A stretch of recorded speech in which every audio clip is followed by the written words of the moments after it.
the start of every morning. Oh, that's right. Good Morning America. We're right here. And we got you. We got you. We got you. Good morning, Augusta. Tomorrow will be a pretty calm day, but we do have a Viper 6 alert day in effect for Tuesday. We're tracking heavy rain, which could lead to some flooding, also some very high wind speeds, and possible severe weather. All those details coming up. Right now on News Channel 6 at 11, Competition Day at Fort Eisenhower. We'll hear from the winner of the Mammoth Sniper Challenge straight ahead. Plus, back to work in Georgia. We'll hear from lawmakers about their plans for this legislative session. And an increase in reward money in the search for the killer of a college student in Jefferson County. Your News at 11 starts right now. Live from Television Park, this is WJBF News Channel 6 at 11.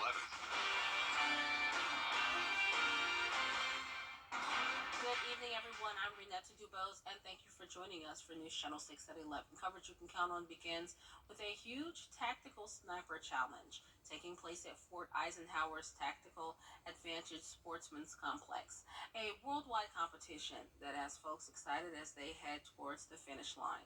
Bria Smith has the story. It's always nice if you have a really good stage run, but by far the best feeling is getting to the end and it's all over with. Fort Eisenhower began hosting the annual Mammoth Sniper Challenge Thursday up until Sunday. Look at you.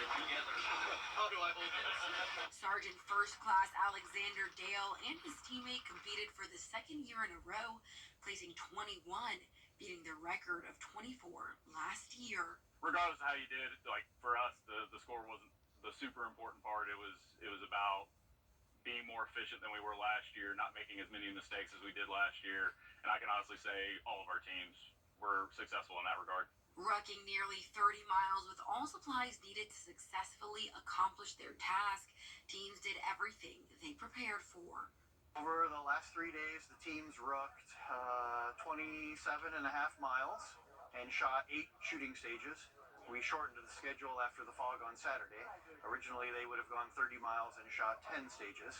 More than 89 teams were set to compete in the long-range shooting competition, including rigorous challenges throughout the courses. Teams stepped off on Friday morning with all their gear, rucked about 11 miles a day, camped out Friday night, camped out Saturday night, and shot pistol and rifle stages all weekend. But as competitors and organization leaders explained, the most rewarding part for them was the end. Crossing that finish line Sunday afternoon after doing everything that you do for the 3 days is a huge accomplishment.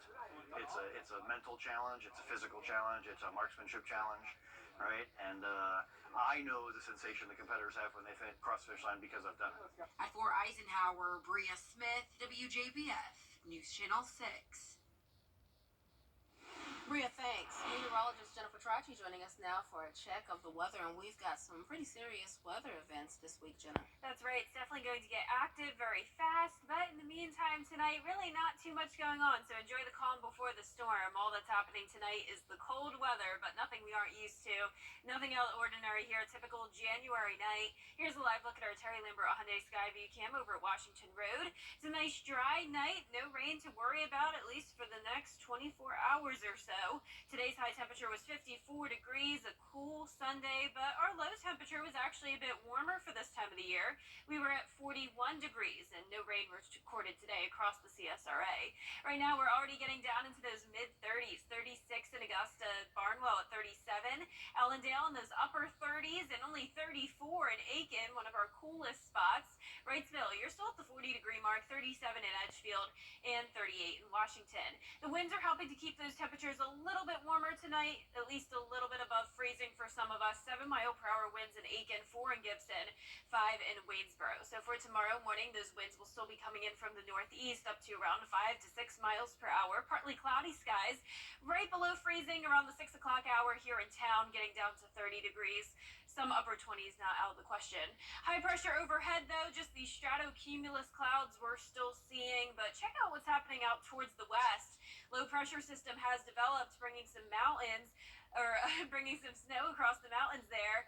Not a lot of rain associated with this just yet, though, but that's definitely going to change by tomorrow, and this is going to impact us on Tuesday. We have a Viper 6 alert day in effect for high winds, heavy rain, and the chance of some severe storms. So around freezing temperatures tonight. It'll be cool, dry, and breezy tomorrow. Viper 6 alert day pretty much all day Tuesday. Biggest concerns being the heavy rain and strong winds, but I'll also break down that severe weather threat along with the future cast when we return. But back to you, Renata. All right, thanks so much. Tomorrow, Georgia lawmakers return to Atlanta for the 2024 legislative session. Atlanta Bureau Chief Archith Seshadri gives us a preview.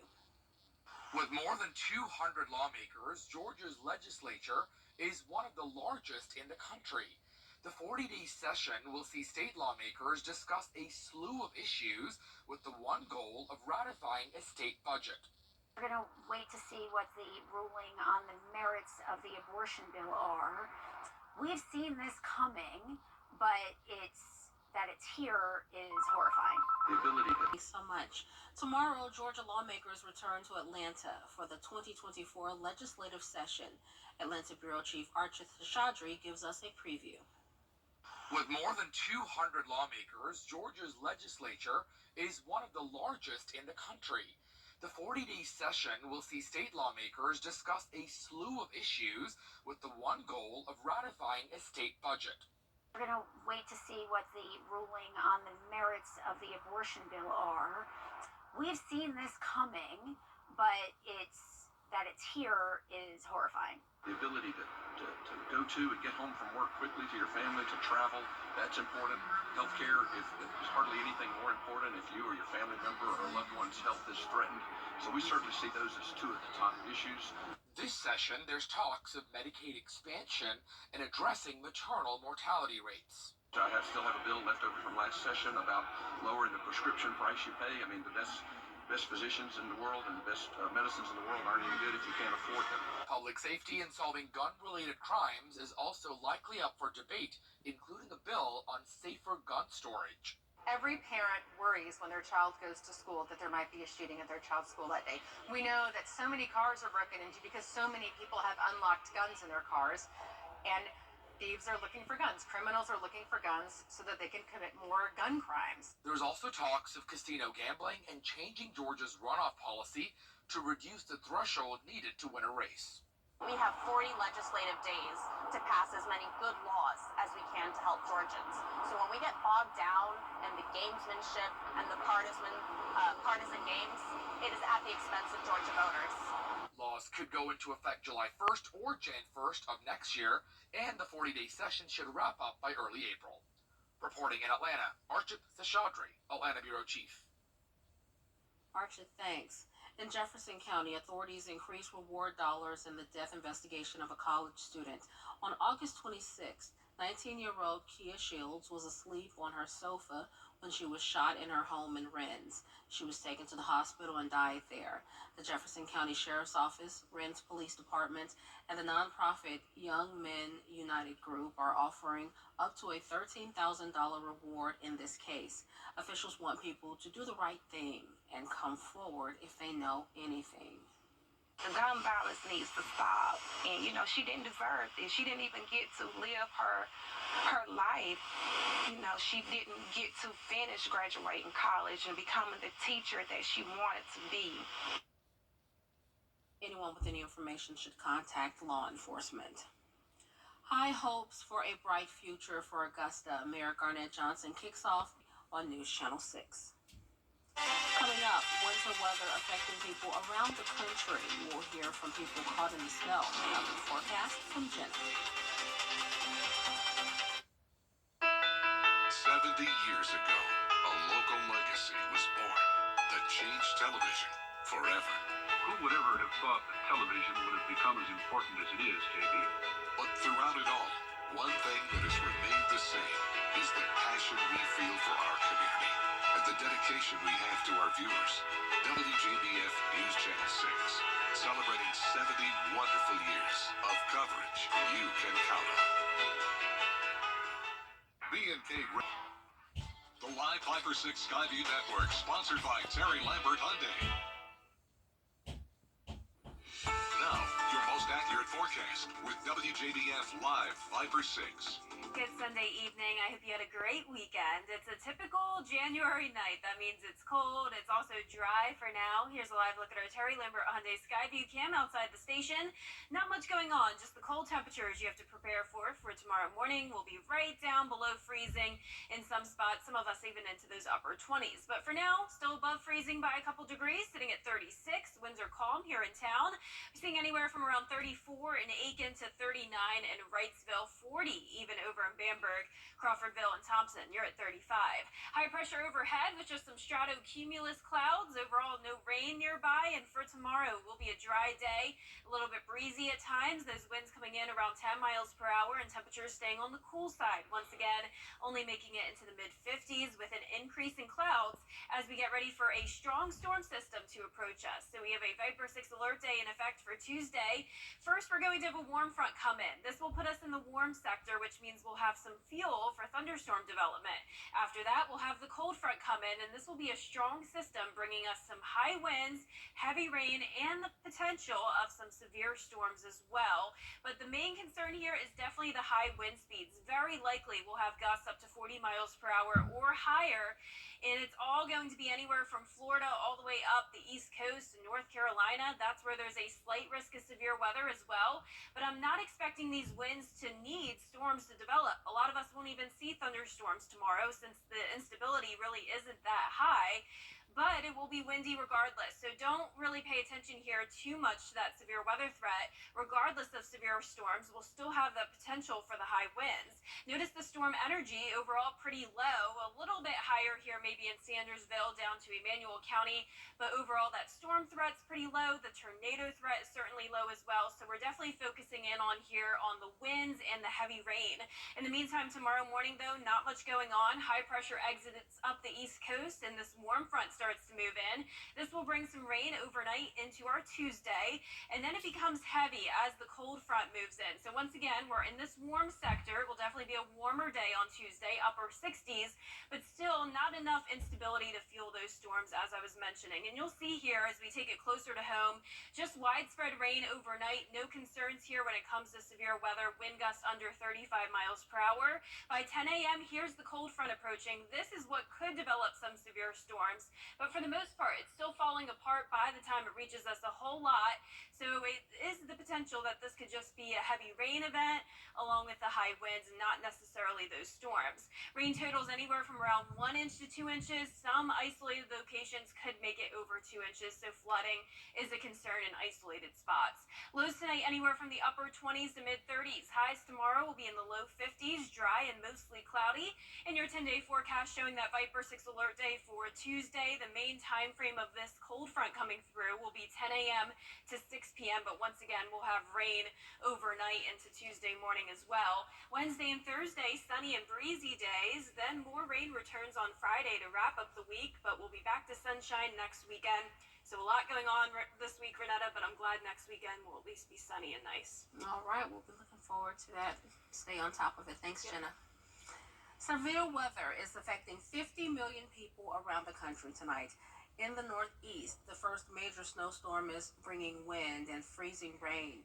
More than half a foot of snow has fallen in Pennsylvania and West Virginia. That same system brought snowfall across the Midwest, leaving hundreds of drivers trapped. I always drive with Google Maps. It suggested that I get off, and at the last minute I said, you know what, I think I'll be okay. Well, I chose poorly. I was wrong. I was slammed with calls. I was talking to dispatch while ago, and the phones just keep blowing up. More than 20 inches of snow is expected to fall on the Cascade Mountain Range. Still ahead, new information in the investigation of the January 6th riots. What investigators learned after the break. Dr. Chandra Artwork is sponsored by Terry Lambert Hyundai. Low prices, big selection, and committed to quality customer service. The special counsel investigating former President Donald Trump received new testimony on his actions during the January 6th Capitol riots. Ike Ajachi has more. Sources say special counsel Jack Smith's team has obtained additional testimony with previously undisclosed details about former President Trump's refusal for hours to help stop the January 6, 2021 attack on the U.S. Capitol. Trump's former Deputy Chief of Staff, Dan Scavino, speaking with investigators. Scavino has known the former president since he was a teenager and worked for him for more than 3 decades, starting as his golf caddy.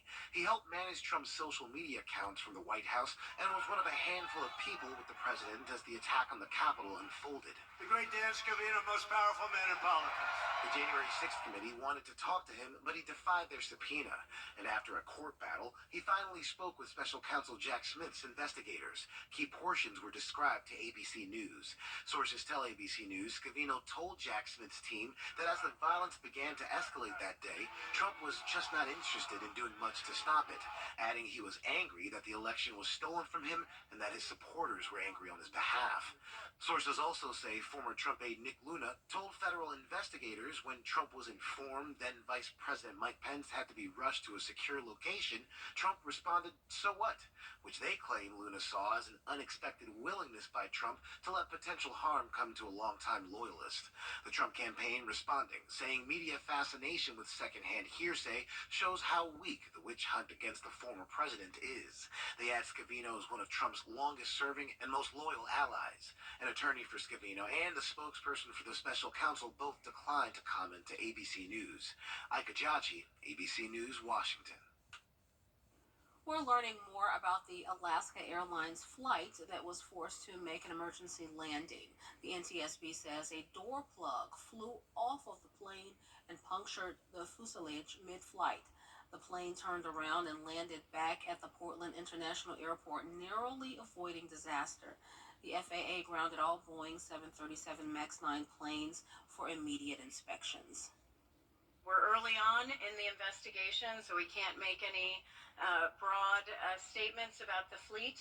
But I am very encouraged, again, that the FAA took action to temporarily ground this particular aircraft for inspection. This plug should have been inspected at least twice as it went along the final assembly line. So somewhere there's a problem that needs to get fixed. Investigators are now searching for the missing door plug and calling for the public's help to find it. Coming up, the top-ranked South Carolina women's basketball team in action. And the final week of the regular season in the NFL, rivalry matchups and playoff spots up for grabs.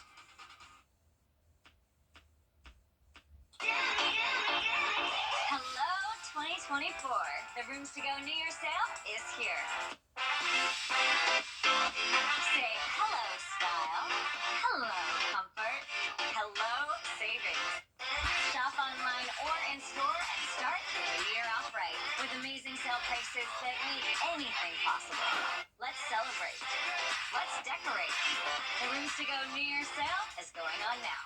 My dad was And fill out the entry form.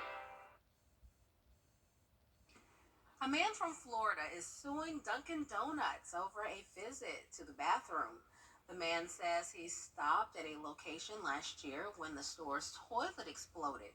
The lawsuit says he ended up soaking wet in the toilet water and other substances, and employees knew about the defective toilet. He wants $100,000 in damages. The company has not commented on the lawsuit. Wow, out of all the things, that's not what I was expecting. I thought it would say, like, you know, he didn't like his donut flavor or didn't get enough coffee in his cup. But Right, because America runs on Dunkin', right? But yeah. he went running for the toilet and, stopped. Wow, that's just bad luck. I hope he at least gets, like, a lot of coffee for the rest of his life from Dunkin'. Yeah, and donuts, totally. Yeah. Well, for our forecast this week, it'll be a nice day tomorrow, just becoming pretty cloudy. Another cool day, but then on Tuesday, warming up. But it's also a Viper 6 alert day. We're tracking heavy rain, high winds, and possible storms. All right, well, we will be putting out our rain gear for this week. Tuesday at 11, right? It's going to hit Yes, around that. All right.